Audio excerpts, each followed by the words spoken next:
My disgraceful wife rants about how lovely the trip would have been if I hadn't joined her, while I'm in the back seat. I have been writing romance novels since I was in college. I was a relatively successful author and I have made a living off selling my novels ever since. I do not make a lot of money, but I do bring home around $40,000 a year in book sales.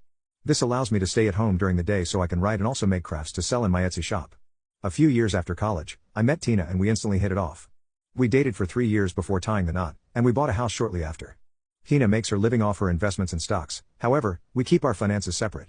This is because Tina inherited a vast amount of money from her family, and before we married, I signed a prenuptial agreement in order to ease her mind.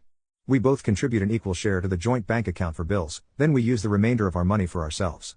About a year ago, I landed a contract to write part of a romance series. The contract was huge and the payout was over $120,000 for a few months' work. I contributed my share to the joint account and then put the rest of the money into the bank so I could buy an RV. I have always wanted an RV because I love to travel, and nothing would make me happier than being able to write while on the road. Tina is often away on business for days at a time, so the RV would give me an opportunity to get out of the house while she is away. After 6 months of deciding, I chose a lightly used RV and purchased it from the owners for a great price.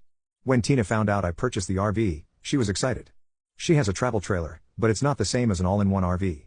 She loves RVs and she wanted to immediately take it out for a trip across the state. We took our trip and Tina couldn't stop talking about how much she enjoyed the experience and she started talking about taking more trips together. I gently reminded her that even though the RV is a fun thing for us to have for vacations, its main purpose is for me to have something to do while she is away for business, but that we would be taking plenty of vacations together. Tina agreed with me, and she let it go for a while. The thing is, in the past few weeks, Tina has been badgering me about taking the RV with her on her business trips. She usually flies when she goes to check her rental properties or visit family, and she is normally gone for 4 to 5 days at a time. We got into an argument because she had to evict a tenant, and she wanted to drive the RV across the state to do so.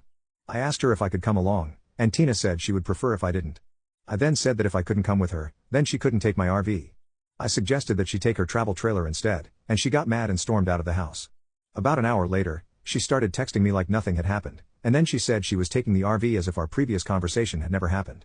I called her and tried to explain that she had just purchased a brand new pickup and that if I didn't get to drive her new truck in her absence, why should she get to take my RV when I am not coming on the trip? Tina and I went back and forth, and eventually she said I could come along if it meant that much to me. I said I would, and now I am regretting everything. I am sitting in the back of my own RV with a woman who won't let me touch the wheel.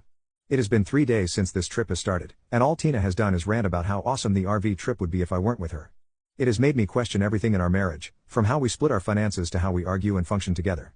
This is the first time that anything like this has ever happened, and I don't know what to do in this situation. She is still ranting as I type this, and she's never done that before either.